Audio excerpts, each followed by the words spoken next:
e Ética e Cidadania. Essa semana nós vamos falar sobre o PED número 2, ok? Essa aula é para os alunos do 8º ano de Ética e Cidadania e História, beleza? Então, vamos lá. Especificamente, Ética e Cidadania, eles tratam nos PEDs a seção 8 e seção 9, ok?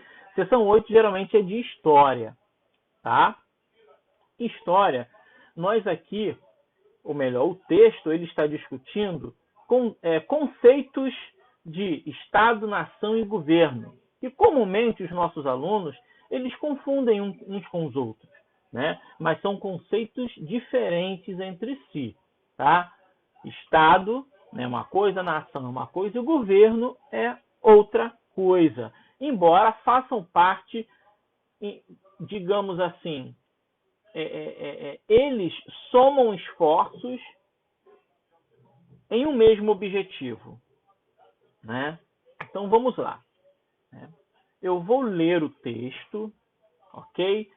E de acordo com algumas questões que possam trazer dificuldades para vocês, eu vou pontuar e tentar explicar cada questão levantada, ok? Vamos lá. Seção 8, Estado, Nação e Governo. Entender a diferença entre Estado, nação e governo é fundamental para a compreensão de conflitos nacionais e separatistas.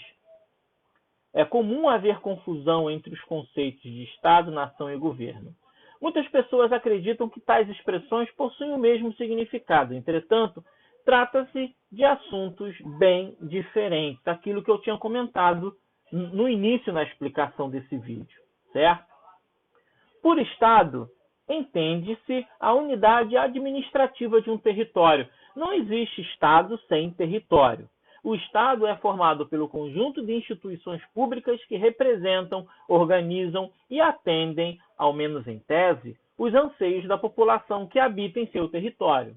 Entre essas instituições, podemos citar o governo, escolas, as prisões, os hospitais públicos, o exército, entre outros, né? E nesse parágrafo que fala sobre o Estado, eu separei alguns exemplos e as partes importantes desse mesmo parágrafo, né? Estado, unidade administrativa de um território. Conjunto de instituições públicas que representam, organizam e atendem, ao menos em tese, os anseios da população que habita em seu território, né? O Palácio do Governo, né? O Palácio da Alvorada, que é onde o presidente trabalha, certo? A delegacia é um componente, é uma instituição do Estado. Os hospitais públicos também são uma instituição do Estado, certo? Ou seja, a unidade administrativa de um país. São as unidades, melhor dizendo, administrativas do país, que ajudam a organizar a população. Não só a organizar, mas dar suporte a essa população, né? É chamado de Estado. Beleza? Vamos continuar então. Dessa forma, o governo seria apenas uma das instituições que compõem o Estado, com a função de administrá-lo. Os governos são transitórios e apresentam diferentes formas, que variam de um lugar para o outro, enquanto os Estados são permanentes, ao menos enquanto durar o atual sistema capitalista. Ou seja, diferente do Estado, o governo ele é passageiro, né? O Estado ele pode ser passageiro? Pode ser passageiro, né? Por exemplo, as instituições que faziam parte desse território aqui na época colonial eram instituições diferentes, certo? O Estado era diferente, ok? A organização do Estado era diferente, né? As instituições estatais eram diferentes, beleza? Na forma de governo, de acordo com o tipo de administração que é feito sobre o Estado, vai haver diferentes formas de governo. Eu posso citar como, por exemplo, a República Federativa no Brasil, aqui, né? É uma república, né, onde nós votamos, é uma república democrática, onde nós votamos os nossos governantes, os nossos representantes, as nossas autoridades, certo? Nós elegemos essas autoridades. O povo elege diretamente as autoridades, certo? Tanto o presidente, quanto os governadores, senadores, deputados, e assim por diante. É uma república democrática, né? Faltou o democrático ali. Federativa, né? O Brasil é uma república federativa, né? Federativa por quê? O Brasil, a nação, é composto por federações, que são os estados. Rio de Janeiro, São Paulo, Minas Gerais, Bahia, Paraíba, Rio Grande do Sul, né? Esses estados federados unidos, eles compõem o país nação. Por isso que é uma república federativa, ou seja, é uma república de participação popular federativa, aonde compõe esse país republicano os estados que são federados, né, que são unidos numa federação que se chama Brasil. Certo? Professor, existem outros tipos de governos? Existem, como, por exemplo, na Inglaterra. Lá não é uma república federativa, lá é uma monarquia constitucional. Né? Existe um rei, que no caso é uma rainha, que é a Rainha Elizabeth II, certo? Os reis são eleitos pelo povo? Não, é hereditário, certo? Diferente de uma república, certo? Mas numa monarquia constitucional, a Rainha Elizabeth, ela manda? Não manda. Quem manda é o primeiro-ministro, correto? Que atualmente é o Boris Johnson, né? É um primeiro-ministro, certo? Que manda, mas a rainha, ela deve obediência ao primeiro-ministro. Esse primeiro-ministro, ele é eleito pelo povo? Não, não é eleito pelo povo. O povo elege os políticos participantes do parlamento. Esses políticos é que vão eleger o primeiro-ministro, né? Ou seja, são tipos de governos diferentes. Beleza? Né? Ah, por que, professor? O governo ele é transitório. O Brasil nem sempre foi uma república federativa. Até 1889, né, o Brasil não era uma república federativa. Era um império. Né? Houve uma mudança, olha aí. Né? Mas o Brasil é mais antigo que o império e a república? É mais antigo que o império e a república. Ou seja, o Estado é mais antigo que o império e a república. Certo? Beleza, então. Agora vamos para nação. Por outro lado, tem seu conceito ligado à identidade, à cultura e aos aspectos históricos. Por nação, entende-se um agrupamento ou organização de uma sociedade que partilha dos mesmos costumes, características, idiomas, culturas e que já possui uma identidade, ou melhor, e que já possui uma determinada tradição histórica. Certo? Beleza. Nação, ela já vai ser como eu posso dizer?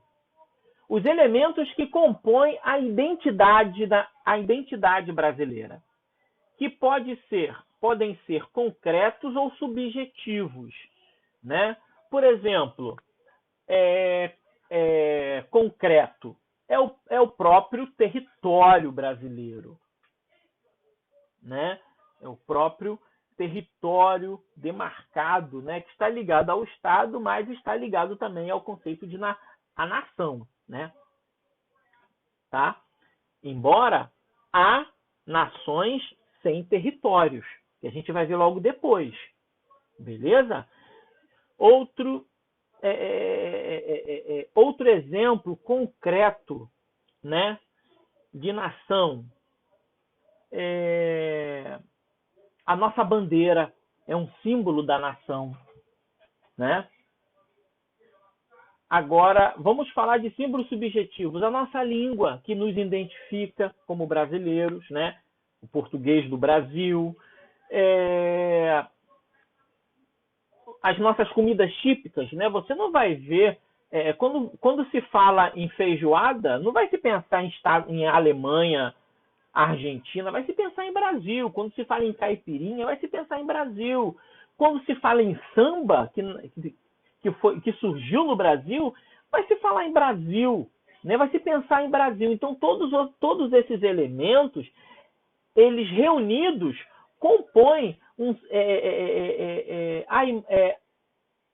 o sentimento de nacionalidade. E esses elementos nos identificam como brasileiros. Esses elementos nos faz pertencer a uma determinada identidade nacional, que é a brasileira, né? Então, existem elementos concretos, né, que eu falei, a bandeira, né? E existem os elementos subjetivos, que são aquilo que a gente não pode tocar, né? O samba, tudo aquilo que nos caracteriza como brasileiros, né? E esses elementos juntos nos proporcionam um sentimento de pertencimento, né? Nos proporciona um sentimento de identidade como brasileiros. Beleza? Tranquilo, então. Vamos continuar no parágrafo seguinte. Alguns autores chegam a afirmar que o Estado seria a institucionalização da nação. Entretanto, observa-se a existência de Estados com muitas nações ou multinacionais e algumas nações sem Estado constituído. Certo? Aqui o carnaval, o samba, que nos identifica como nacionais, como brasileiro, né? A feijoada, que é um elemento típico do Brasil, que está ligado à nação, né? São costumes que nos fazem pertencer a uma determinada nacionalidade, né? Quando se pensa feijoada, se lembra do Brasil. Quando se pensa em carnaval, Namaquei, Sapucaí, samba, se pensa em Brasil, certo? Isso são elementos que constituem uma nação. Beleza? Seleção brasileira. Vamos continuar. Entretanto, observa-se a existência de estados com muitas nações, né? São outros tipos, né? Sem ser Estado, nação e governo, existem outras características que fogem a essas regras, né? Ou seja, existem estados, né? Países com muitas nações dentro de si, dentro de seus territórios, e existem algumas nações sem Estado constituído, certo? Estados multinacionais com muitas nações dentro do seu próprio território e algumas nações sem estados constituídos. Deixa eu me movimentar para cá para poder facilitar a explicação. Exemplos de nações multinacionais, ou seja, nações, países que existem outras nações dentro do seu próprio território, o Brasil, aonde possuem muitas nacionalidades indígenas aqui. Né? Existem grupos indígenas que falam outras línguas, que falam uma outra língua, que não fala o português, que adoram a deuses desconhecidos até para nós, que têm uma determinada vivência, que participam de uma determinada cultura que não é a nossa, mas vivem aqui dentro do nosso próprio território. E isso é uma característica de países multinacionais como o Brasil. Certo? E existem também algumas nações sem Estado constituído, certo? Por exemplo, os curdos, né? Que eles vivem, eles não têm um país, eles vivem dentro de outros países, certo? Como, por exemplo, é o Iraque, né? O norte do Iraque, ele é ocupado por curdos, né? E esses curdos ali no norte do Iraque, eles têm autonomia, né, para administrar a sua própria população. O Iraque é um país curdo? Não. O Iraque tem os iraquianos, né? Mas existem dentro do Iraque uma população que não tem nação, né? E, na verdade, existem curdos não só no Iraque, existem curdos na Síria, né? E em outras regiões, beleza? Os palestinos que brigam para ter uma nação, para ter um país, né? Ali no Oriente Médio, os bascos, certo? A região ali ao norte, ali mais para a França, ao norte da Espanha, na verdade ao nordeste ali da Espanha, existe ali o País Basco, onde fica Barcelona, né? A região da Catalunha ali, que eles não se identificam espanhóis, eles se identificam bascos. Mas eles não têm uma nação, portanto, eles continuam vivendo ali dentro da Espanha. Certo? Beleza? Tranquilo? É o caso de nações sem Estado constituído. Certo? Vamos continuar a leitura. Um exemplo de Estado multinacional é o Brasil, que possui habitantes de diferentes costumes e etnias, como os indígenas e os habitantes da região dos Pampa Gaúcho, né, lá do sul do Brasil, que habitam o sul do Brasil e partes da Argentina e o de Uruguai. Entre as nações sem estados, é destaque a situação dos curdos, que eu acabei de falar com vocês, povo que habita as regiões do Oriente Médio e que não possui o seu próprio território, isto é, seu estado constituído. Gente, desculpem aí que o carro do ovo acho que passa em todo o Brasil, né? Às vezes eu assisto áudios de pessoas que moram em outros bairros, mas que o carro do ovo passa ali também. Beleza, continuando. O Brasil é um país com grande diversidade étnica. Sua população é composta essencialmente por 3 principais grupos étnicos: o indígena, o branco e o negro. Os indígenas constituem a população nativa do país, ou seja, que já estava aqui antes da chegada dos portugueses europeus, certo? Os portugueses, que foram os povos colonizadores da nação, e os negros africanos, que foram trazidos como escravos, foram escravizados, certo? Beleza, então. Número 1. Pesquise sobre a contribuição dos principais grupos étnicos para a formação do nosso povo brasileiro e construa um quadro com essas principais contribuições. Contribuição do indígena, do europeu e do africano. Eu coloquei aqui, por exemplo, o indígena, as redes de dormir. O europeu, a língua nacional, né, nossa língua, o português, influenciado por Portugal. O africano, a religião do candomblé. Mas eu quero que vocês coloquem outros. Eu quero cada item, no mínimo 4 características. Mais 3. Vocês acrescentam mais 3. Beleza? Item 2, aqui da seção 8. Pesquisem outros grupos étnicos que vieram para o Brasil fugindo de perseguições pelo mundo ou que mudaram para o Brasil em busca de novas oportunidades. Aí nós vamos ter vários grupos que vieram para cá, que ajudaram na colonização, que ajudaram no povoamento do Brasil, né? Que vieram para cá como imigrantes, que ajudaram até no desenvolvimento do Brasil, sim, por que não? Né?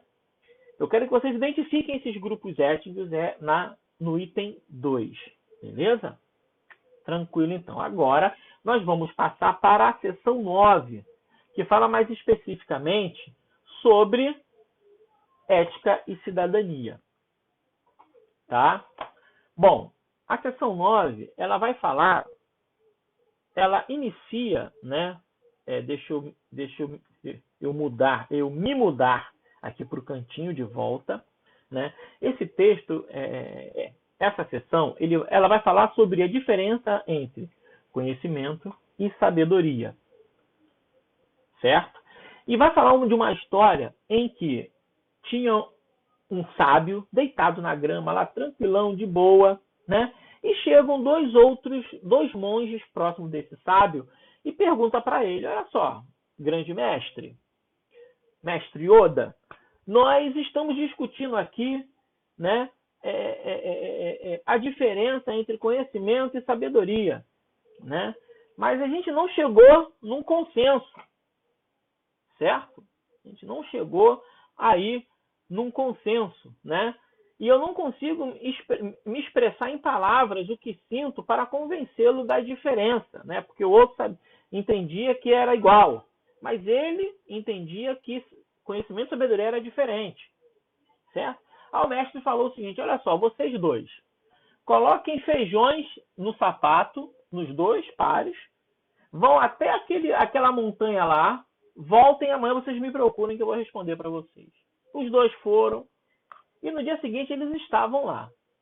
O mais novo, o mais velho, o monge mais velho, que teimava que sabedoria e conhecimento eram iguais, ele estava tranquilão, de boa. Voltou na boa, com os feijões lá dentro do sapato, não sentiu problema nenhum. O mais jovem voltou com os pés inchados, né, de dor, né? Aí o mestre falou o seguinte: tá aí a diferença. Vocês receberam a informação, né, o conhecimento, né, para colocar feijões nos pés, né? Mas o mais sábio, né, mas o sábio utilizou esse conhecimento da melhor forma, ou seja, o mais jovem, que estava com dor nos pés, ele não fez nada com feijão, colocou os feijões duros ali no pé e foi. O mais antigo, mais experiente, o que ele fez? Ele cozinhou os feijões e colocou os feijões cozinhados no pé. Quando ele pisou, amassou e até deixou até o sapato mais fofo para ele. Ele foi e voltou, né? Ou seja, aí o texto termina: percebeu a diferença entre conhecimento e sabedoria? Seu amigo colocou os mesmos grãos de feijão em seus sapatos, porém tomou cuidado de cozinhá-los antes. Isso é o final do texto, o mestre lá explicando para os dois, né? Daí a diferença do conhecimento e sabedoria, né? Ele deixou entender que são coisas diferentes, né? O conhecimento por si só, ele não tem muito valor. Ele tem valor, mas não tem muito, né? Então, o conhecimento, ele precisa, embora seja diferente de sabedoria, mas eles precisam andar juntos para fazer coisas boas, né? Para que seja bem utilizado. Porque o conhecimento por si só, ele vale alguma coisa, mas não vale de muito, né? Porque você pode usar o conhecimento em coisa ruim. Agora, se você atrelar o conhecimento à sabedoria, aí sim você vai fazer coisas muito boas. Beleza? Essa é a intenção. Então vamos lá. Letra A. Sabemos que pelo texto que os monges tinham a mesma informação, os feijões. Certo? No entanto, agiram diferente. Você consegue perceber no conto onde está a informação, conhecimento, e em qual gesto encontramos a sabedoria? Justifique a sua resposta fazendo um paralelo entre a fala de Mário Sérgio Cortella com a postura sábia dos monges. Ou melhor, com a postura sábia de um dos monges. Certo? Ou seja, informação, sabedoria. Né? Conhecimento é informação. Certo? Né? Vamos na B a gente deixa para depois. Ou seja, a questão está pedindo para fazer o seguinte: você consegue perceber no conto onde está informação, conhecimento, e em qual gesto encontramos a sabedoria? No texto. Onde é que está a informação e onde é que a gente encontra a sabedoria? É uma primeira questão da A. A segunda, justifique a sua resposta fazendo um paralelo, ou seja, comparando a sua resposta com a informação aqui do texto de Mário Sérgio Cortella.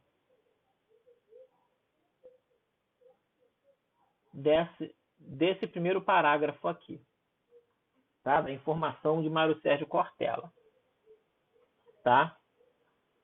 Vamos lá. Letra B. Tá? Ao ler o texto 1, né, na apostila, o texto 1 da apostila, você terá a base para entender o poema Rosa de Hiroshima, que trata da triste história da bomba atômica lançada em Hiroshima e Nagasaki, no Japão, na época lá da Segunda Guerra Mundial. Tá? Em papel A4 ou ofício, faça uma produção textual, produza um texto, introdução, desenvolvimento, conclusão, tá? Através da imagem e textos através de imagem e textos, pontuando o conhecimento adquirido por você, né? Isso é sobre o poema Rosa de Hiroshima. Faça um texto daquilo que você entendeu, né, do poema A Rosa de Hiroshima. Tá? Deixa eu subir aqui um pouquinho, né? Esse poema aqui. Pense nas crianças, mudas telepáticas. Pense nas meninas cegas inexatas. Pense nas mulheres rotas alteradas. Pense nas feridas como rosas cálidas. Mas, ó, não se esqueçam da rosa da rosa de Hiroshima, a rosa hereditária, a rosa radioativa, estúpida e inválida, a rosa com cirrose, a anti-rosa atômica, sem cor, sem perfume, sem rosa, sem nada. Tá? Vocês vão fazer um texto daquilo que vocês entenderam, dentro do contexto histórico, né, do lançamento das bombas atômicas de Hiroshima e Nagasaki. Vocês vão fazer um texto daquilo que vocês entenderam, daquilo que esse poema falaram para vocês, dentro desse contexto da Segunda Guerra Mundial. Beleza, gente? Ok? Para terminar, né, inclusive está aqui até o poema A Rosa de Hiroshima. Deixa eu voltar comigo aqui para o canto. Beleza. Vocês estão vendo essas duas fotos. Não dá para perceber aqui que essa sala de aula aqui tem mais condições, mais estrutura do que essa aqui. Correto? Beleza? Tranquilo. Letra C. A revista Galileu. Falando da revista Galileu, Cortella afirmou que a ciência desempenha um papel fundamental no desenvolvimento de qualquer nação que almeje dar a seus cidadãos uma vida sofisticada. Ou seja, a ciência é essencial para qualquer nação desenvolver, promover para os seus moradores, para os seus nacionais, uma vida boa, certo? No entanto, falar em conhecimento científico no Brasil parece utopia. Utopia é alguma coisa que na realidade não existe, né? A gente sonha, é um mundo encantado, né? Através de inúmeros fatos e estatísticas, sabemos que a educação no Brasil tem as suas contradições, né? E aí a gente já está falando contradições de situações diferentes, né? E já é do lado da foto, tá? Observe as imagens. O que elas lhe comunicam? E quais sentimentos você tem a partir delas? Ou seja, o que essa imagem de imediato se comunica? A gente conversou logo no início. E a outra questão é, que sentimentos você tem a partir delas? Você fica feliz ao ver essa foto? Por quê? Você fica triste ao ver essa foto? Por quê? Você fica revoltado ao ver essa foto? Por quê? Beleza? Letra na questão abaixo. Você valoriza a escola e acredita que, por meio da busca do conhecimento, poderá ter um futuro melhor? Ou seja, você acredita que, através da educação, da busca de conhecimento, você pode ter um futuro melhor? Sim ou não? Se sim, por quê? Ah, eu acredito sim. Por quê? Explique o porquê você acredita. Se não, não acredito, por que você vai ter que explicar. Beleza?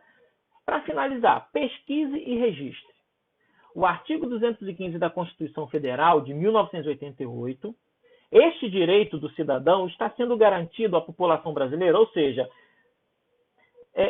o direito que fala o artigo 215 da Constituição, nós brasileiros, ou todos os brasileiros, estão tendo direito, estão tendo acesso a esse direito que consta no artigo 205 da Constituição? Professor, que artigo é esse?